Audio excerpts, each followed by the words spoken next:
제가 말씀드린 대로 오늘 첫 소식은 단연 이웃나라 일본 얘기부터 짚어봐야 될 것 같습니다. 정치적 스승으로 꼽혔던 아베 전 총리조차 이뤄내지 못했던 일입니다. 자민당이 창당한 게 1955년이니까요. 창당 이후 무려 71년 만에 압승. 다카이치 총리가 취임 단 넉 달 만에 장악력이 어마어마해졌습니다. 제 옆에 일본통 김범석 부장 나와 있습니다. 어서 오십시오. 네, 감사합니다.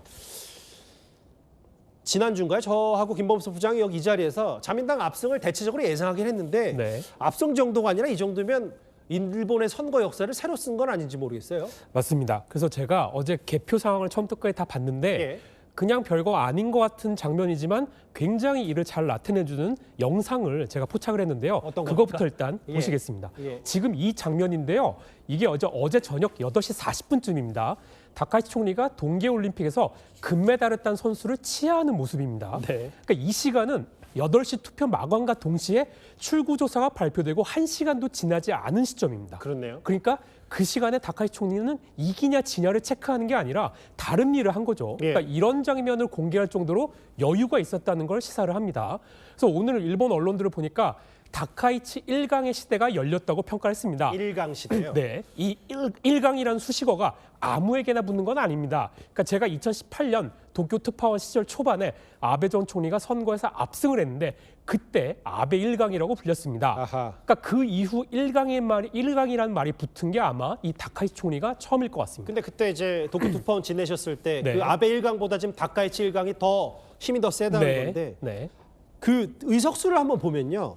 316석을 가져간 거면 네. 거칠게 표현하면 자민당 사람들 그냥 누구나가 다 당선됐다고 봐도 과언은 아닌 겁니다. 네, 거의 70%입니다. 예. 그러니까 중의원 전체 의석수 465석 중에 예. 원래 198석, 그러니까 여소야대 상황이었는데요. 이번 선거에서 118석을 얻어서 단독 과반은 물론이고 지금 보시는 대로 개헌 발의선으로 불리는 3분의 2 지점, 310석도 넘은 겁니다. 자민당 역사를 통틀어서 대승을 거뒀다고 평가받는 세 번의 선거가 과거에 있었는데요. 예. 1986년 나카소네, 그리고 2005년 고이즈미, 지금 보시는 2012년 아베, 이를 모두 압도한 말 그대로 전무후무한 기록을 세운 겁니다. 잠시만, 그러니까 저처럼 일본의 뉴스를 계속 쫓아다니지 않았던 사람들도 네. 나카소메, 고이즈미, 아베 이 총리들의 이름은 알고 있거든요. 그만큼 맞습니다. 대단한 인물과 네. 어깨를 나란하거나 그걸 더 넘어섰다. 네, 예. 그러니까 그 역사에 이제 한 페이지에 더 쓴 건데 압승해진 건 사실 당선자들만 봐도 알 수 있습니다. 예. 2년 전 자민당의 몰락을 야기했던 정치자금 스캔들에 연루됐던 저 3명 아베파 정치인들이 거의 전부 부활했습니다. 그러니까 사실 문제가 있는 의원들을 가려내고 심판을 해야 되는데 2년 만에 지역구 주민들이 용서를 한 거죠. 그리고 최근 정계를 은퇴를 선언한 스가 요시히데 전 총리는 자신의 지역구의 아들도 아니고요. 자기 비서를 출마를 시킵니다. 아, 그래요? 거의 신인이나 다름없는데도 예. 다카이치 열풍에 그냥 한 번에 당선이 된 겁니다. 그러니까 세습 정치가 혈연을 넘어서 지인으로 확장된 상황입니다. 그래서 아사히 신문은 오늘자 사설에서 자민당은 지금까지 없었던 강력한 1강이 됐다라고 평가를 했습니다. 쉽게 말해 전후 최대 권력인 겁니다. 방금 설명해 주신 그 장면 인상적이네요. 스가 전 총리의 비서가 출마했는데 네. 다카이치 열풍에 당선된. 네. 다카이치 총리 인기 많은 건 김범석 부장과 뭐 여러 차례 네. 저희가 짚어본 바가 있지만 압도적인 승리의 결정적 원인을 뭐라고 봐야 됩니까? 그래서 그 이제 이틀 전 선거 유세 마지막 영상을 제가 갖고 왔는데요. 예. 이제 보시면 여기가 이제 도쿄 아사가야라는 역입니다. 지대가 좀 높은 곳인데 여기서 다카이치 총리 연설을 보려고 저렇게 많은 사람들이 몰려 있는 겁니다. 와우, 예. 그러니까 이번 선거 과정에서 다카이치 총리가 방문하는 곳마다 팬들이 몰렸는데요. 특히 젊은 팬들이 이런 영상들을 촬영해서 SNS에 공유하면서 이른바 다카이치 총리에 대한 호감도를 높였다는 분석이 나옵니다. 예. 그러니까 이런 영상도 그냥 보면 평범할 수 있는데 다카이치 총리가 마치 애플의 스티브 잡스처럼 연설한다. 뭐 이런 코멘트를 남겨서 여론을 형성화하는 겁니다. 아하, 예. 그러니까 마치 아이돌 스타와 버금가는 총리 팬덤이 만들어져서 지금 보시는 사나이와 활동을 합친 사나카즈라는 말까지 사나카즈요? 네, 예. 말 나올 정도입니다. 근데 이제 왜 이런 팬덤이 만들어졌냐? 일본인들한테 제가 이제 물어봤더니 최초의 여성 총리로서 일본 사회를 바꿀 것 같다는 기대감을 주었다고 했고요. 예. 무엇보다 열심히 선거 유세를 했다. 뭐 이런 평가를 했습니다. 그러니까 선거 당일에도 일본 주요 일간지 1면에 광고를 해서 유권자들에게 어필을 했고요. 자민당이 지금 보시는 영상입니다. 그리고 자민당이 크게 이길 것이라는 예측이 나오는데도 마지막까지 위기입니다. 이러면서 이 팬 결집 메시지를 냈습니다. 그래서 그 영상을 한번 같이 보시겠습니다. 예. 自民党がたくさんの数を取れるんじゃないか大変な危機感を持っております。最後の最後まで頑張ってまいります。今は皆様のお力が必要です。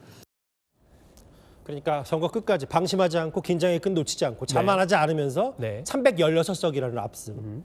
근데 이게 어쨌든 절대 권력 1강이 됐기 때문에 아무래도 우리로서도 좀 불안할 대목들이 좀 보수화되는 거 아니냐는 얘기도 있고 네. 혹시 다카이치 총리가 이제 앞으로 그 권력으로 뭘 할 건지가 좀 예측이 됩니까? 자, 이것도 정말 저도 궁금한 건데 다카이치 총리가 선거 내내 강조했던 게 강한 일본, 안보 강화입니다.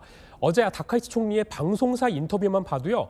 일본이 2차 세계대전 패전국에서 이른바 공격을 할 수 있는 국가로의 전환점에 서 있다고 해도 과언이 아닙니다.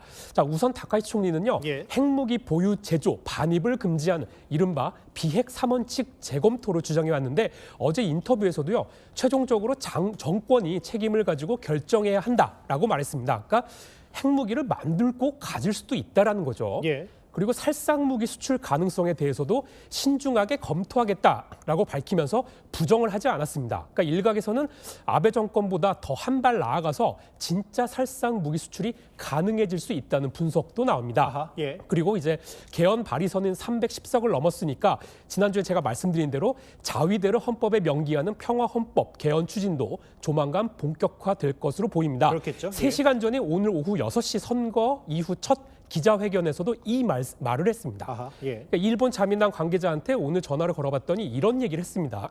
일본 정치사에 남을 만한 1강 체제 하에서 불평 같은 것을 할 수 있을까? 당분간은 지지를 해야 되는 상황이다. 이렇게 얘기를 했습니다. 예. 그래서 그럴까요? 아사히 신문은 이른바 헌법 개정된 기존 일본 제도를 316이라는 숫자로 밀어붙여서는 안 된다. 오히려 민주주의의 중대한 기로가 지금이라고 우려를 나타내기도 했습니다. 그러니까 이제 압승 이후 첫 기자회견 때도 자위대를 헌법에 명기하는 평화헌법 얘기도 또 했다. 네. 물론 뭐 지금 일본과 중국 관계가 워낙 안 좋으니까 다카이치 총리 압승에 대해서 중국도 뭐 입장 냈더라고요. 군국주의의 전철을 밟지 말라. 네.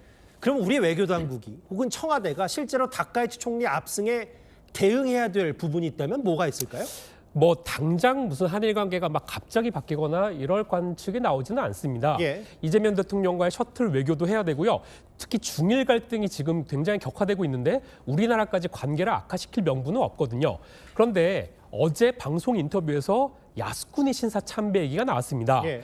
다카이치 총리가 뭐라고 얘기했냐면 우선 동맹국가 주변 국가들까지 제대로 이해를 얻고 그런 환경을 만드는 것이 목표다라고 했습니다. 예. 그러니까 직접적으로 참배를 하겠다고 말한 것은 아니지만 환경을 만들겠다라고 한 것은 부정적인 뉘앙스로는 읽히지는 않습니다. 묘하게 얘기했네요. 네. 네. 그래서 다카이치를 만나봤더니 외교소식통한테 전화했더니 예. 이번 다카이치 1강이나 팬덤 현상이 물론 강력은 한데 예. 기대에 못 미치는 행보를 걸을 경우 팬덤 이탈도 나타날 수 있다고 말했습니다. 그러니까 이렇게 되면 자연스럽게 외부로 눈을 돌리게 되죠. 그러니까 아베 전 총리처럼 한국 대리기의 가능성도 배제할 수 없다는 분석도 나옵니다. 그러니까 단기간에 뭘 어떻게 움직이지는 않겠지만 네. 다카이치 총리가 어떻게 또 외부로 눈을 돌리게 되면 우리나라와 영향이 직간접적으로 있을 수 있으니까 지켜보자. 알겠습니다. 네. 자민당의 압도적인 승리, 다카이치 총리의 승리 원동력, 김범석 부장과 함께 짚어봤습니다.